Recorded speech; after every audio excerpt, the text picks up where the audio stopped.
Bueno, pues vamos con el penúltimo de los temas del apartado de reproducción de la asignatura de fisiología.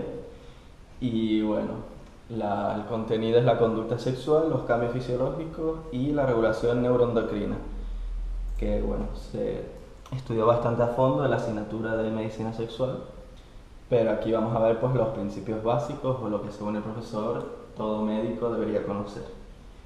Bien, entonces este es el esquema fundamental de la respuesta sexual. Es muy importante, pues bueno, comenzar con los estímulos, ¿vale? Pueden ser estímulos pues, de tipo sensorial, como por ejemplo un toqueteo, o estímulos psíquicos, como por ejemplo un vídeo, una estimulación pues visual o auditiva. Pues la presencia de estímulos conducen a la aparición de deseo. Este deseo puede ser reactivo, o sea, en respuesta a ese tipo de estímulo, o puede ser también espontáneo, o sea, aparecer pues de manera impredecible. Entonces, si el deseo persiste, y el deseo es un elemento muy importante de la respuesta sexual y un objeto de consulta, además, por parte de muchas personas, si el deseo persiste, pues entonces se avanza hacia una fase de excitación. Entre ambos puntos existe un proceso de retroalimentación. O sea, una persona que pues, siente deseo, pues está más excitada, y una persona que a medida que se va excitando más va sintiendo cada vez más deseo. ¿Vale? Esta retroalimentación es importante. Dentro de la excitación es muy importante tener en cuenta los dos componentes que vamos a diferenciar. Tenemos la excitación subjetiva, que como citó el profe vendría a ser estar cachondo, estar cachonda directamente, y luego tienes la fisiológica, que en el caso del hombre se refleja en la erección del pene, y en el caso de la mujer en la erección del clítoris y la lubricación vaginal. Entonces son cosas que podemos ver y podemos detectar. Bueno, si la fase de excitación continúa y hay un coito a término, pues tiene lugar un orgasmo. En el caso de los hombres, el orgasmo viene acompañado de la eyaculación y casi siempre desemboca en una fase de resolución. En una fase de resolución que luego avanza hacia una fase de saciación o refractariedad, que es como una especie de periodo antes de que pueda producirse pues, un nuevo ciclo de deseo, excitación, orgasmo, etc. Este ciclo es aplicable al hombre. Si ven, desde aquí, desde el orgasmo hacia la excitación, sale otra flecha que vendría a indicar el camino que siguen muchas mujeres. O sea, que del orgasmo el orgasmo conduce a una nueva excitación y esta excitación a un orgasmo, ¿vale? Sería como una especie de estado multiorgásmico que es más común en las mujeres y, bueno, prácticamente inexistente en los hombres porque se suele eyacular una vez y la eyaculación casi que está es inherente a la aparición del orgasmo. Bueno, realmente esta diapositiva debería ir al final de la presentación porque refleja cambios extragenitales, o sea, dentro de la respuesta sexual vamos a ver cambios genitales y cambios extragenitales. Los cambios cerebrales, como su propio nombre indica, son extragenitales. Bien, entonces esto pues, fue una diapositiva que se proyectó en clase sobre un estudio en el que a diversas personas se les midió la actividad de diferentes zonas del cerebro con PET, con tomografía por emisión de positrones, cuando se les ponía pues, estímulos eróticos visuales. Vamos, se les presentaba un vídeo que les causaba placer y entonces se les medía la actividad del cerebro que se les activaba. Pues bien, en hombres y mujeres encontramos zonas activadas en común, como por ejemplo el estriado ventral, donde destacamos un núcleo muy importante que vimos en el neuronato, que es el núcleo accumbens, que es el responsable de las conductas motivadas, del placer.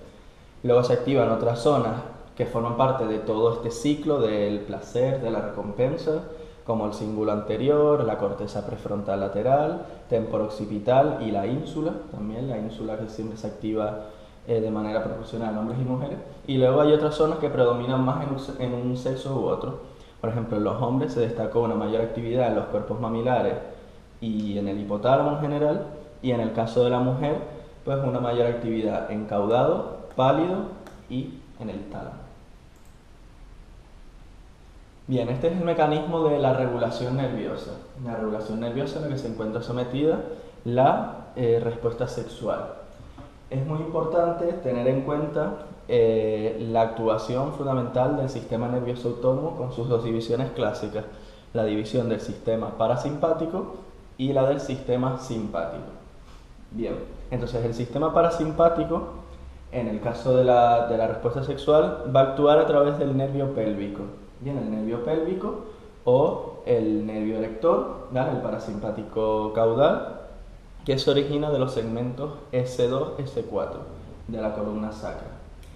El parasimpático, en el caso del hombre, va a ser responsable, y de la mujer, de la fase de excitación, ¿vale? Va a producir los fenómenos clásicos de la excitación, que como ya citamos, en el hombre es la erección del pene y en la mujer es la erección del clítoris y la lubricación vaginal. Luego tenemos la división del simpático. En el caso del simpático, los nervios que van a intervenir proceden del plexo hipogástrico. También nos podemos referir a ellos como nervios hipogástricos, que se van a originar de los segmentos vertebrales de T11 a L2. Y conocer estos segmentos es muy importante a la hora de que se produzcan determinadas lesiones en la columna vertebral como consecuencia de un accidente o cualquier otra causa, que van a determinar que una persona con ese daño pueda o no presentar erección, o en el caso del simpático, las dos acciones clásicas, que es la respuesta orgásmica, tanto en el hombre como en la mujer, pero más común en el hombre porque va a estimular la eyaculación, y la detumescencia, que sería la vuelta a la normalidad. También nos encontramos, que está aquí puesta aparte, con la acción del nervio pudendo. El nervio pudendo es un nervio somatomotor, o sea, recoge la sensibilidad de la zona genital y aparte va a proporcionar inervación motora a todos esos músculos que van a intervenir, entre otras cosas, en el orgasmo. El origen del nervio pudendo pues es exactamente el mismo que el del nervio pélvico, procede de los segmentos S2, S4. Y bueno, aquí tiene la acción fundamental. Es muy importante los dos componentes. No forma parte del sistema nervioso autónomo, por eso se ha puesto aparte, y tiene función somatomotora, o sea, sensible y motora. Bueno, esto sería el esquema de una diapositiva que se proyectó en clase sobre los neurotransmisores que participan. Nos vamos a quedar fundamentalmente con que en el caso del nervio hipogástrico, que pertenece al sistema nervioso autónomo ortosimpático, el neurotransmisor preganglionar va a ser la acetilcolina y el postganglionar va a ser la noradrenalina. En el caso del parasimpático nos vamos a encontrar no solo con la acetilcolina, que es el clásico, sino también con otros dos muy importantes, en especial en lo que respecta a la respuesta sexual, que es el BIP, el péptido intestinal vasoactivo, y sobre todo el óxido nítrico, que lo vamos a explicar mucho más adelante. Es muy importante tener esto porque además se suele preguntar en examen, o sea que en el caso del nervio pélvico parasimpático no solo interviene la acetilcolina, sino estos dos neurotransmisores. Bien, entonces vamos a empezar con la respuesta genital en el varón. En este caso nos vamos a fijar en esta parte del esquema con las diferentes partes que citamos al principio en el esquema y que forman del esquema del principio y que formarían parte pues de la respuesta genital en líneas generales. Tenemos la fase de excitación, que viene representada fundamentalmente por la erección del pene en el caso del hombre. Luego tenemos una fase de meseta, que bueno, no todos los autores que se dedican a esto lo consideran, o sea, consideran que existe una fase de meseta, pero vendría a equivaler como una especie de excitación prolongada.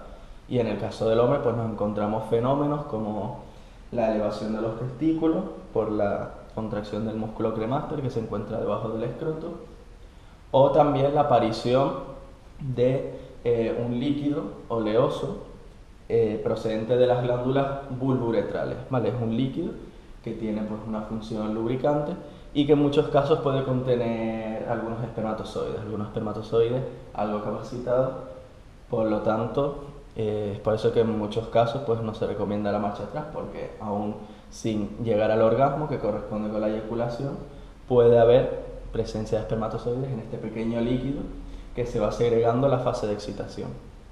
Luego en el hombre pues vemos aquí que el orgasmo sería, por así decirlo, el nivel de excitación máximo, que vendría representado aquí. Le sigue la resolución y el periodo refractario. El periodo refractario puede ser absoluto, o sea, a continuación de este no ocurre nada más, o puede producirse un lapso de tiempo en el que la persona pues vuelva a sentirse excitada y vuelva a experimentar otra fase de respuesta sexual. Esta sería la femenina, que la vamos a ver más adelante. Bien, entonces para entender el mecanismo de la erección, que forma parte de la excitación, es muy importante recordar la anatomía del pene. Entonces la anatomía del pene, recuerden que está constituida por un cuerpo esponjoso, que lo hemos representado aquí y aquí.